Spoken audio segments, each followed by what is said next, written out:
Hello and welcome to Totally Rovers, a Blackburn Rovers podcast by fans of the Blue and White Halves.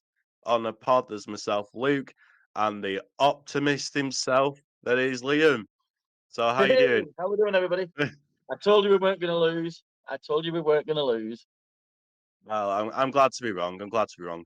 And I for was those wrong that as are well. I said listening, a draw, but I'll take being wrong in the good way. yeah, but I was more wrong than you were on this occasion. And when it means Rovers getting a win, Yeah, I'm you happy were. to be wrong. The optimist is here. For those that are listening, we have got a fairy friend on board. We've got a fairy guest on friend. So who is your fairy friend that you've got there, Liam? uh, this is my parents' dog, Cassie. I'm dog sitting for the week, so I feel like what's his name from James Bond? I've been expecting you. That's a cat though, not a dog. Well, yeah, true, but decided it wanted to jump up on my lap while I was doing this. So Excellent. On the pod this week, we're going to talk about the win against Southampton, the first home win of the season, and talk about the game. I'm going to talk about we're going to have some takings of the game against Southampton, and we're going to talk about our standings and discuss the current state of affairs with Rovers. And then we're going to do a preview of the game against Leicester City, which is the next fixture away from home. So, before we started, let's get started on the game against Southampton. I mean, we're absolutely. on the back end. We're on the back end of a very miserable 3-1 defeat against Sheffield United, and I'm not going to lie, I was We were losing very our rag a bit, weren't we? down in the. We were very down in the dumps, weren't we, about the last game against Sheffield United, and I just felt that I don't know where the next one's going to be. You know, that infamous skeleton meme that I did last week. I'm not going to tell the same joke twice. It's not funny. But what was your thoughts and feelings towards the game against Southampton? You were quite more optimistic than we were. I honestly thought we could get something out of the game against them. I genuinely believed that, and I'm quite happy I was slightly right, but not completely right, because we got a better result than I expected. So I'm happy with that. I was, like I said, I was slightly disappointed at the fact we were going um, in towards half time losing, and I was like, yeah, we're in trouble here. Another loss. Oh well. Let's hope we can at least give some sort of account of ourselves and not give up. And I was quite happy to be pleasantly surprised with the fact we fought back and recovered, and a couple of nice little goals as well to finish off. Nice to see Good Johnson get on the score sheet. Yeah, it's good that he brought the deadlock in it as well.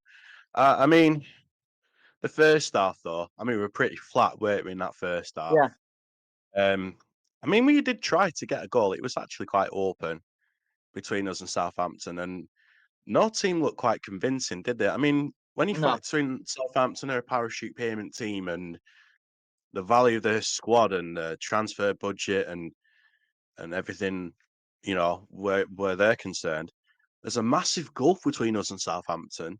And on there is. paper, with the squad that they've got, they should be, you know, higher up the table than where they actually are.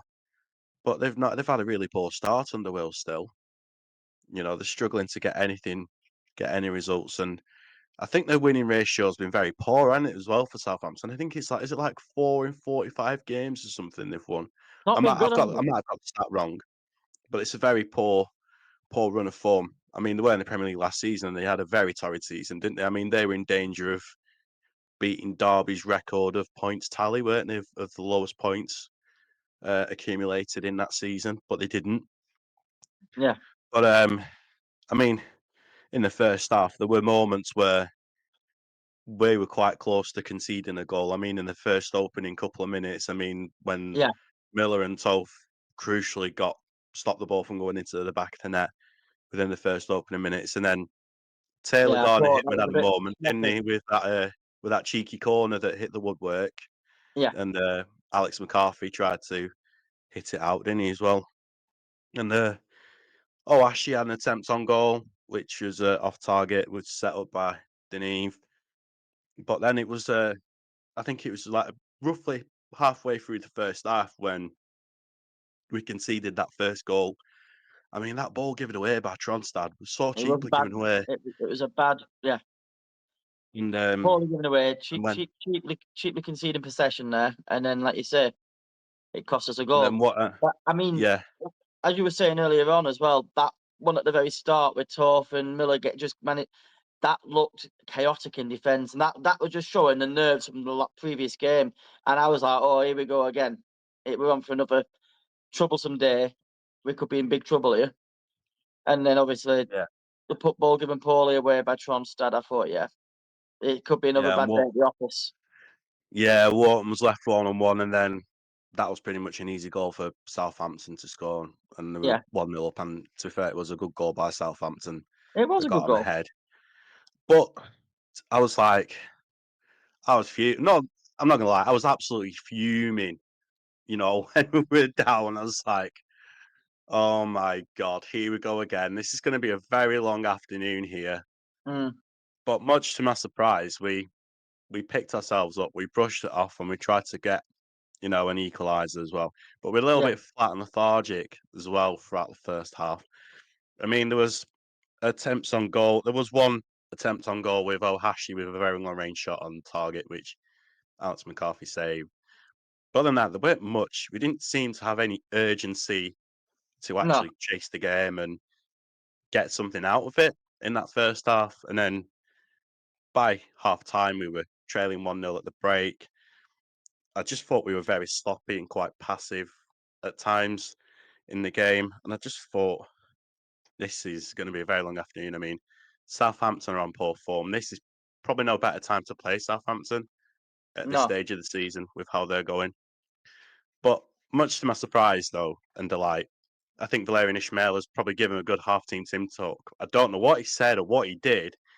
It looks like the Rockets will put up the arses of these players in I the was just second about to half. say, I think he It lit a look, rocket up. I think he shoved the rocket up each arse and lit it just as the second half kicked off. I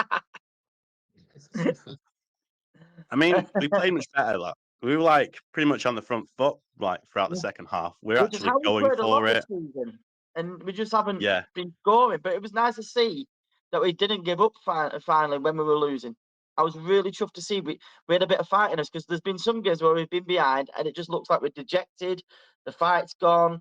We've just accepted we're going to lose and given up.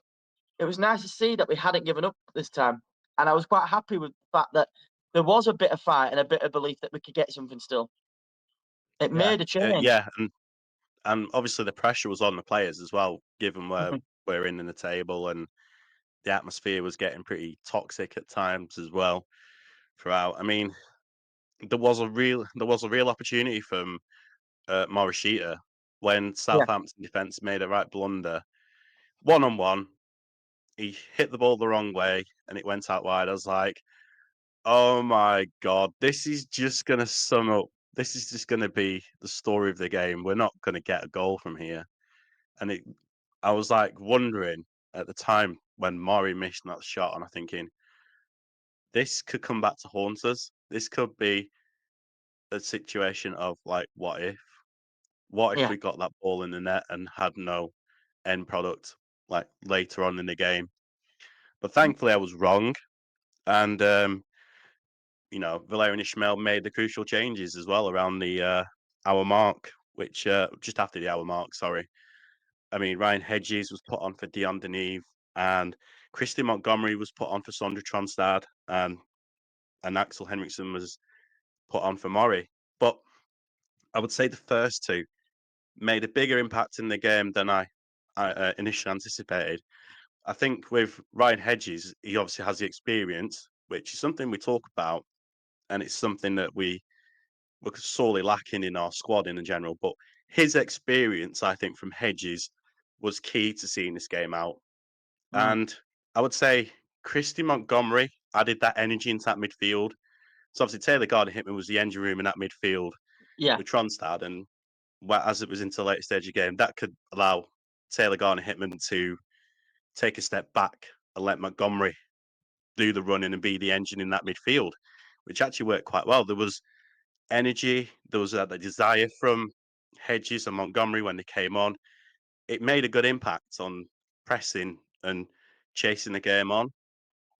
And I was really pleased to see how they impacted the game. I mean, Ryan Hedges was mate was one of the major contributors to Rovers getting the win, weren't it, as well, when he Absolutely. did that scissor kick shot that Alex McCarthy saved, and then Andrew Johnson did a rocket shot on the rebound that got us the winning goal. But also, of course, Alabiosu's goal was I'm a about to was say a you've got brilliant to talk goal about actually. Alabiosi's goal. It was a I ca lovely finish.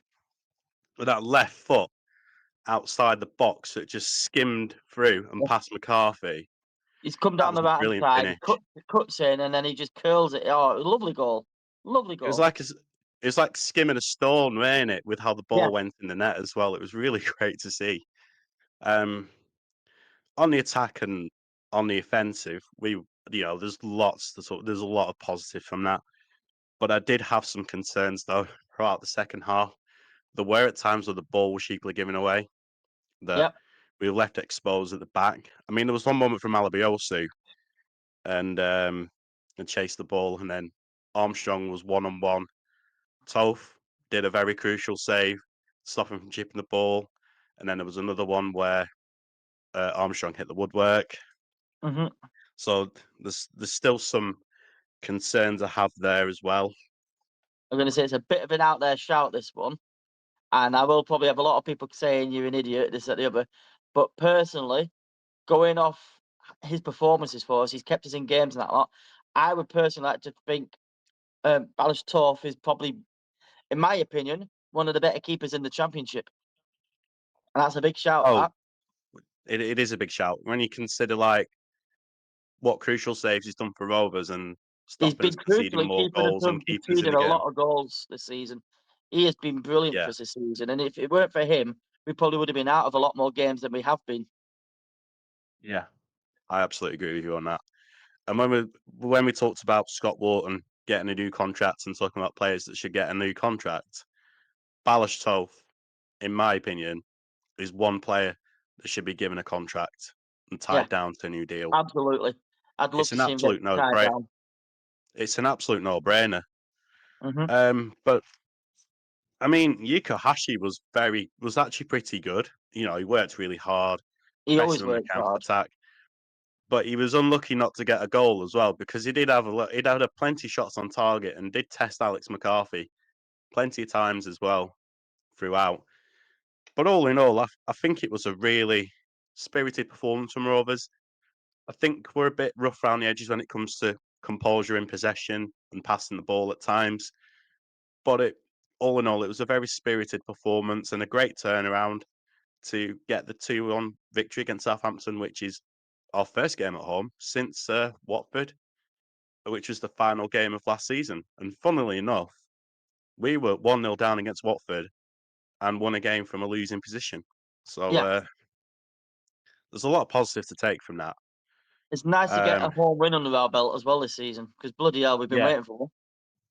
yeah, it felt like an eternity, didn't it, as well?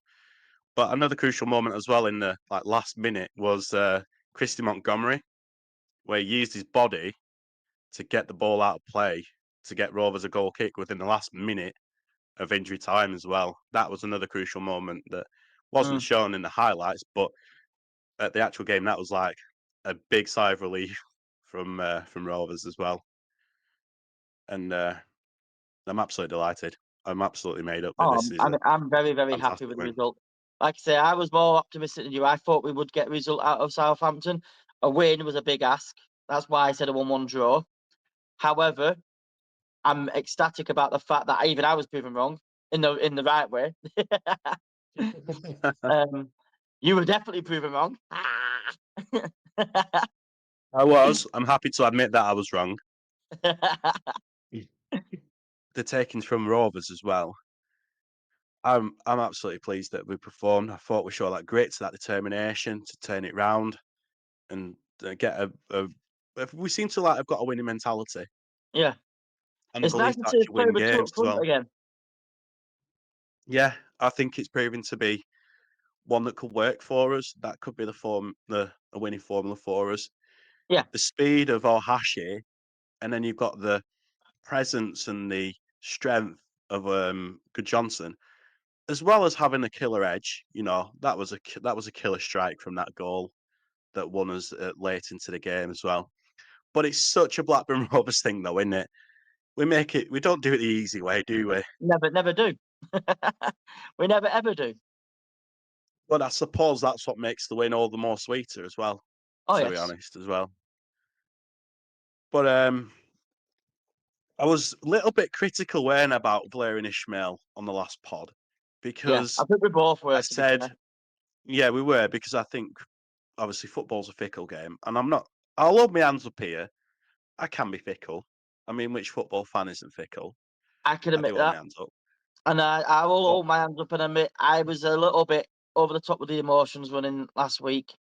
I think it was the fact we went in at half time, 1-0 up, a team that was below us in the table. I'm like, we're 1-0 up. We should be holding this out now, and at least holding out at least. Maybe try and push and try and get a second. And we just capitulated, and it really angered me with the way we capitulated. It was so poorly done, and it looked like the energy had been zapped from him. I'm like, really?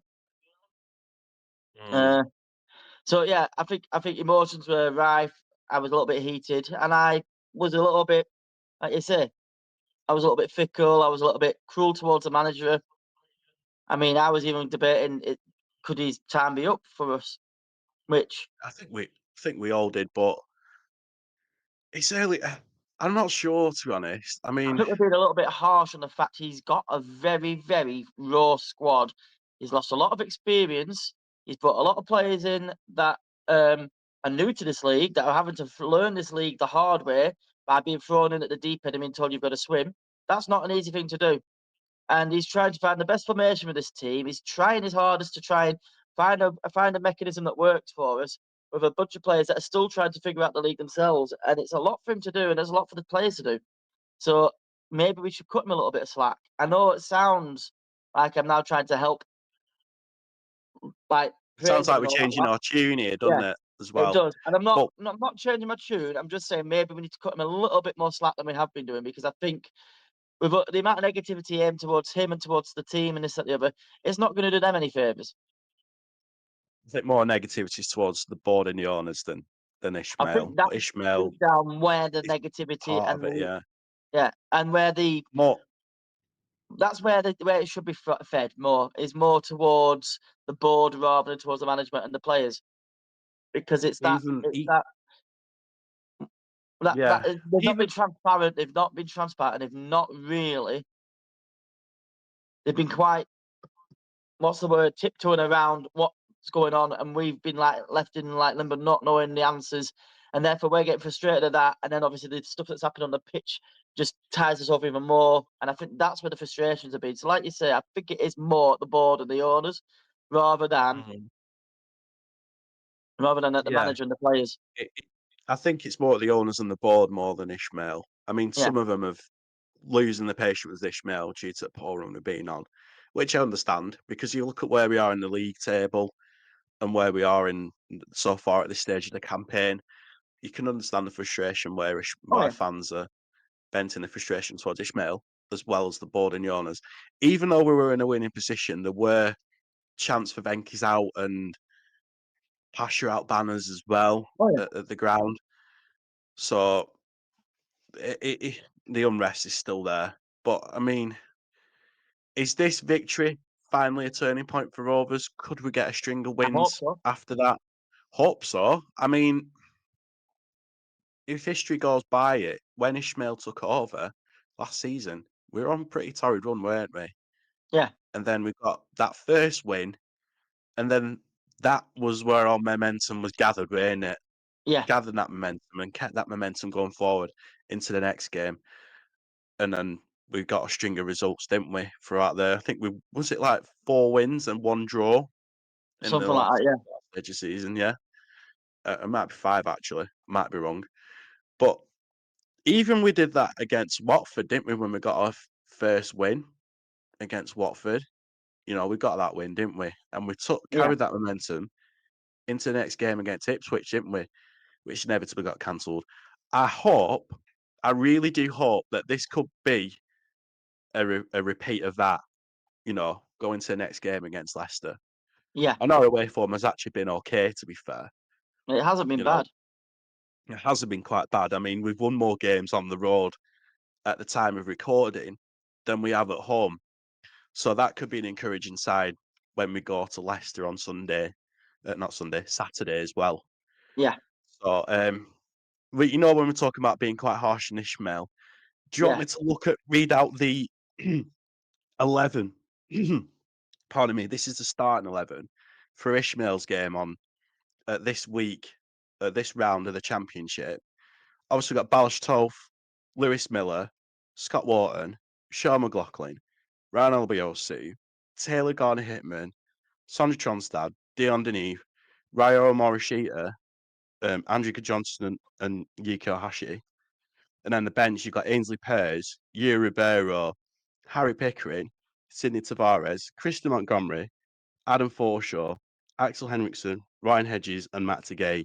But when you compare it to Owen Coyle's 11 at this at stage this of the point. season, when he was in control, be prepared to be quite startled by the contrast here when you look at the valuation squad and what qualities they've got on paper compared to the squad we've got now.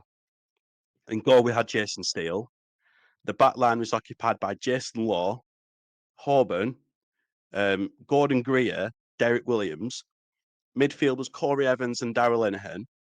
Then you had Ben Marshall and Craig Conway on the wide flanks, Danny Graham and Marvin Emnes up front. And on the bench, you had David Raya, Wes Brown, Danny Guthrie, Hope Apcan, Elliot Bennett, Samuelson, and Sam Gallagher. And do you want to? It's mad, isn't it, when you think about the squad compared to Mhm. the two? But this is what makes it even more startling.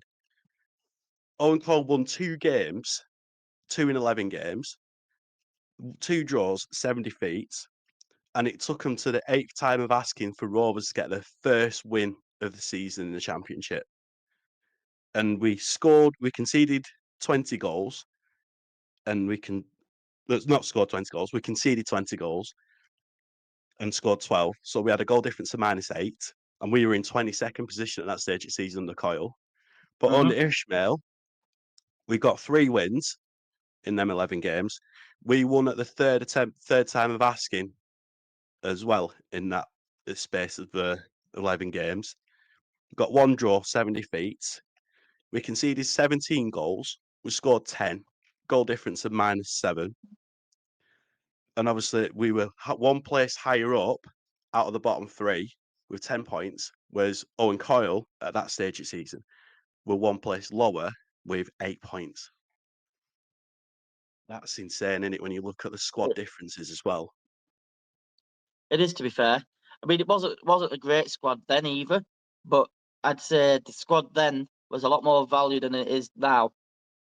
We've had to tighten the purse strings, bring in a lot more unknown talent. I mean, there was some experience in that side, a lot of experience in that side. Whereas in this side, you're very, very low on the experience level, and you've got a lot of raw young talent that's come and playing in a division that's a lot more difficult. So I'd say Ishmael's got a harder challenge. He's lost a lot of experience, and he's having to work with a very young raw squad that's not used to the championship. And fingers crossed, we're starting to see the signs of him getting some tunes out of these players where they're starting to pick up um, how this league is and learning how to fight and win results and get points on the board for us, because it's going to need to be done, because we don't want to be looking down at relegation. We want to try to steer clear of it as best we can throughout the season. And I hate to say it, I think we are in a relegation scrap throughout the season. But the more we can keep ourselves on the right side of that relegation scrap, I think the better it'll be for the team. They'll learn that doggedness about them, and then maybe next season we can progress with a team that are a bit more experienced and still young, still fresh, and maybe progress from that with a few decent signings. Yeah. When I looked at the squad and the statistics as well between Ishmael and Coyle, that makes Coyle's job and time at Rovers look a lot worse than Ishmael as well. Absolutely, That shows that Ishmael is doing an okay job. Because when you that's look at the squad that one of the things Ishmael's you got, also. there, there are no players on there that have any Premier League experience, is there? No, Or played in Premier League? Because Coyle's squad, you had Danny Graham, Wes Brown, Jason Law, and Gordon Greer dare say Danny Graham, Yeah, they've got Premier League quality. They've got Premier League experience. So that makes it all the more damning on Kyle's part as well, which is which shows that we're great at some of our parts. And another taken as well from the game against Southampton is we won this game without Todd Cantwell on the pitch, yeah, without Todd Cantwell being there. So that shows that Ishmael can galvanise the squad in Cantwell's absence. And make no mistake, we're missing Cantwell and we're absolutely. missing Hayden Carter. You know, Indeed. not just because of their qualities, but their championship experience that they've got as well, Yeah, which is something we've been lacking on the pitch. But I think Taylor Garner-Hickman with his championship experience has helped. I mean, he was an engine in that midfield and played. He worked his socks off in that game. He played really well. I thought Tronstad didn't have a good game. Not no. just giving the ball cheaply giving the ball away that contributed to us conceding. I just felt that he wasn't quite there with Tronstad Mm. throughout the game. And when Montgomery came on, it actually helped with that energy into the midfield and that drive and pressing forward as well. Montgomery made a good impact in that midfield as well. But that little bit you did there with your stats and all that, that also kind of shows us as well why we did call him Agent Coyle. Yeah, so It did true. feel like it was sabotaged by him at times. Not saying it was, but it felt that way to the fans. And I mean, the stats and everything there show how bad a job he was actually doing for us and why the fans felt like that. What doesn't help though is that he managed them Burnley claret and before. And blue yeah, lot down the road as well. yeah. If you've managed that team, You're you're never going to never win gonna over the get any Rover fans leeway, that are well. you? Yeah. You're No, never going to win never over gonna the go Rover that well. fans fully. And then when you're doing such a bad job as well. Yeah, that just compounds everything, doesn't it, as well? Yeah. So I think that sums up the game so far, doesn't it, as well? I think Yeah. very We have pleased had to a see how few Southampton questions. done. We have had a few questions Yeah, sent in from fans. So we have had a few questions. One of the fans has asked us, um, with the fact that a lot of the fan base has kind of gone away. We've got a lot less fan base now, and a lot of the fan base that we do still have, some are quite negative towards the club, towards when, especially when we're on a run like we have been. Um, is it maybe time now we start considering that we may not be a high-end Championship Premier League potential side? Is it time to start accepting we are a lower-end Championship League One potential side? Not saying that is the case. Not saying that is where we want to be, but is it time we need to accept that and stop being so negative towards the team and maybe start getting back behind the team again? I don't think it's a case of accepting it. I think it's more of a case of the fan base not happy with the regime of how the club is Yeah, being run and operated. And I think it's more out of concern of what direction the club is going in. yeah, You know, is there any direction going forward as opposed to the club stagnating or a worst case scenario going on a downward spiral? That's what it draws from, in my opinion. I don't fair think enough. it's the fact that, oh, we're entitled to be there and so forth. I don't think it's the case. I think it's more that the owners should do more to support the club, which they can do. For Yeah, example, it doesn't just have to be money, pouring in more loads and loads of money. It could be like attending the games and having a better engagement and building bridges with the fan base as well. yeah. Little No, I things get that. like that. And if the owners don't seem to appreciate and acknowledge the fans voicing their concerns and they're not being listened to, that what drives the fans away, and that's why a lot of fans Mhm. stay away from Ewood Park and don't attend matches, you know, I mean, the on a board are the Saturday same, evening like or on. that they've got the same, like with passion that lot. There's a lot of vagueness there. There's not much clarity given by him, and now obviously, so the fans feel left in the dark, and obviously that's come down from the Venkies to the board, and then so obviously, like you say, I suppose you can look at it that way. The fans are frustrated because they don't feel like there's any direction being shown by the board and by the owners and that lot, and therefore, no, I get that. I get what you're saying. For a football club to thrive, in my opinion, there should be some democracy. an element of democracy at the very least. Yeah, That's why we're such a well-run club before they took over. yeah, You know, when there was any concerns, like take when Mark Hughes left the club to go to Manchester City, and then Paul Ince took over. yeah, We were on a bit of a poor run in danger of relegation, and fans were getting a bit angsty, weren't yeah, they? So the board very swiftly acted upon it, didn't they? yeah. You know, relieved Paul Ince off his duties, and then they brought Sam Allardyce in. You know, there's an example of that, isn't there, as well? It's like Hmm. when they appointed Souness after Brian Kidd. You know, they don't want the club going backwards. They want to Yeah, get the club back into the Premier League and be stable and have that progression going forward. yeah, You know, they're two prime examples of the situation as well. So, and they obviously they get on with the business quietly and yeah. efficiently at the time, didn't they, as well? But this current regime, it's not like that. No, It's all a bit more secretive. And I think that's what annoys the fans as well, like you said, being left in the dark, being left in limbo. yeah. And a bit of transparency can go an awful long way as well. Absolutely. Bit more communication with the fans would help as well. A bit more honest communication, should I say. Yeah, But absolutely. that takes us to the second question, because the second question kind of does involve the owners.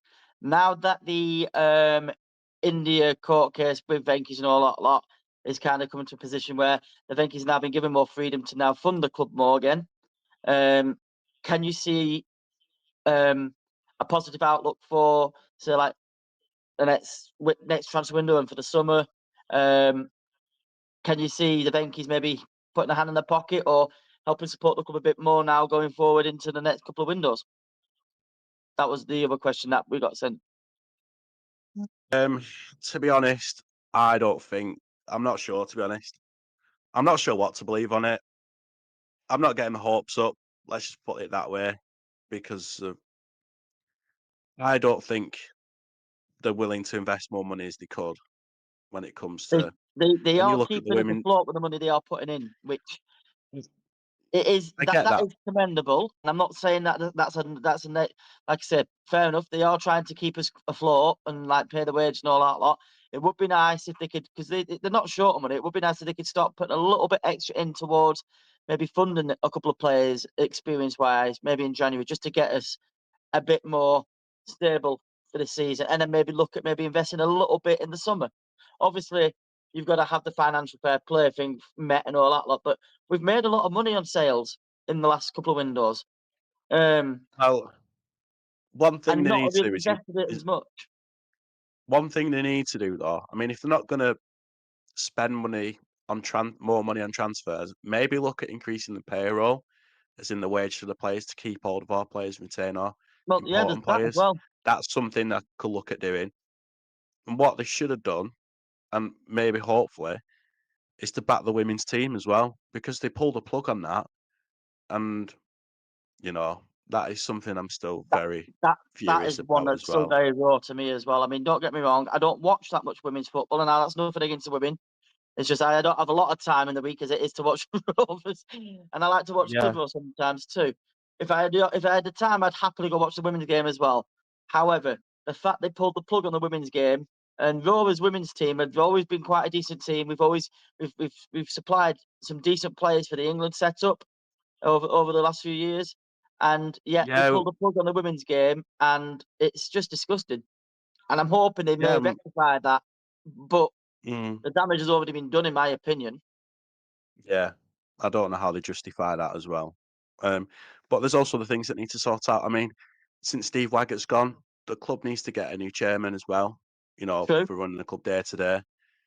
I'm not comfortable with the idea that the club is basically being run, in effect, from where I'm sitting right now, is by Rudy Stead and Sahil Pasha. I'm not Just happy with that. don't. It doesn't sit right with me at all. No. And I think there needs to be more transparency from Sahil Pasha about the club's direction going forward, instead Yeah. of just Rudy speaking to the media as well. He's And basically just they used as a need to, scapegoat for the yeah, media. and yeah, I think that's something you can sort of look at as well. But another thing is they need to end this siege mentality towards the fans Yeah. and the media and I mean in Lancashire Telegraph here, Yeah. they need to have more of an open door policy when it comes to, doing the coverage and communicating with the fans. It really needs to be Blaming sorted the out. fans is not gonna help them. No. Having a go at the No. fans and blaming the fans is not gonna help them. And then when the media is trying, like, local media, I'm saying here, and the local media is trying to put stories out there that are genuine stories, so sometimes there is gonna be negative stories as well as positive. Unfortunately, that's how media works. Sometimes it's negative, sometimes it's positive. You can't be then turning on the media because they put a negative story out and it makes you look bad. I'm sorry, but you've got to ride the rough with the smooth.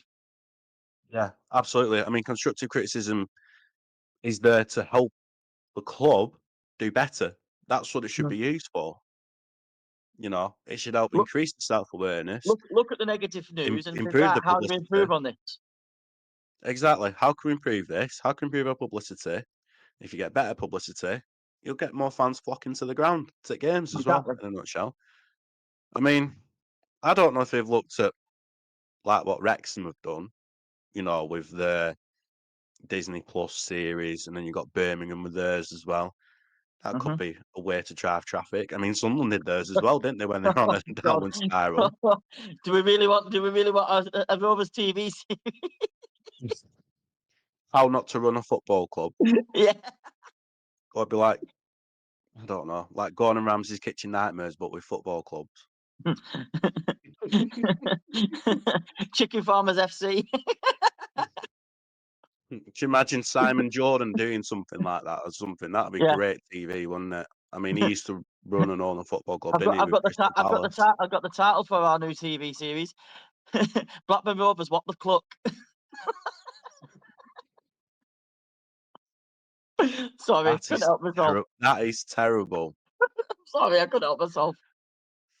You're gonna say it's a smashing one as well, or a cracking one. That's probably a better word for it. They'll definitely ruffle a few feathers, won't they? Hey, Mm, what the cluck? yeah, what the cluck. I mean, there was that documentary, weren't there, that was on YouTube a while back, Yeah, weren't it, when Shebby was at the club yeah. and, just after we got relegated, weren't we, that season from Premier League? Fingers crossed. Now we can take this little result and a bit of more positive energy and maybe some confidence into the game on the weekend, which is Leicester. Yeah, definitely. I mean, it's gonna be a tough game. I mean, they're doing okay at home, but, what I've looked at Leicester so far is that, you know, they're currently 10th in the league at the moment. They're 2 points from playoffs at the moment, Yeah. and their form, they've drawn 3, won 1 and lost 2. It's not the best run of form at the moment, No. and they And did again, suffer a 1-0 defeat to Millwall. But out of the teams that have been relegated from the Premier League with the parachute payments, they're actually in the best position out of all 3 of them. They're above Ipswich, and they're definitely above Southampton by a considerable margin as however, well. I honestly do believe we can get something against them, even at their place. I do believe we can get something against them. I think I won't go as far as to say a win, but I do think we'll get a draw again. That's my prediction for this game. Is another draw. Mm. I'd happily take a draw. Don't get me wrong, I'd happily take a draw, given it is Leicester as well, So away and at they're at Leicester, home. they're a decent side. They've got some decent players in there, but I genuinely believe I think we can get a draw against these. They've got I'd obviously, be ecstatic if we could get a win, and they prove me wrong and get a win, obviously. But I genuinely think we can take at least a point off these. yeah, with Leicester as well. They're obviously got a big goal for quality, haven't they, with the players Oh and yeah. the squad, the valuation, the squad transfer budget. But one thing that Mhm. I've noticed with Leicester this season is that they don't really have an out and out goal scorer, They particularly since don't. Jamie Vardy's gone, and they always tend to Dak get has not been results the by answer for them, one has he? goal. Like they thought Yeah, he would be. the low scoring, like, one goal margins, aren't they, where they tend to be getting results and drawing games as well. Mm. That's something to factor in with, Leicester as well. But, Marti Cifuentes is a good manager. You know, Oh yeah. it'll be a difficult game, there's no two ways about it. Hey, so I think that's everything summed up now, isn't it? With Yeah. Blackburn Rovers this week. So, anybody else who has any questions to send in to us, feel free to comment on the feeds on Facebook when we post the videos. Message us independently. Um, either way, we're happy to have your questions sent in. We'll try and ask them on the show and talk about them. And yeah, any opinions, we're happy to hear them. But yeah, what do you think will happen with the Leicester game? Do you think we can get a result? Are you happy with how the Southampton game turned out? And do you think the Venkies will maybe put their hands in their pockets for January or even in the summer? Be nice to hear your opinions. Anyway, over to you, Luke, to close us Yeah, out. yeah. Well, thanks for watching Total Rovers, and like what Liam said, don't forget you're more than welcome to ask us questions, send your comments, have your thoughts and opinions with Rovers. How do you think we did against Southampton? Could this be the turning point for us going forward into the season? Who knows? And of course, like we said, thanks for watching. Thanks for listening. We really value your time and effort to come and watch and listen to us. And don't forget to like, comment, subscribe. And we'll see you next time with our Rovers Roundup on Total Rovers. Hopefully, be another win against Leicester City, or at least a draw anyway. So, take care, everyone. We'll see you next time. See you later, everyone. Cheers, everybody.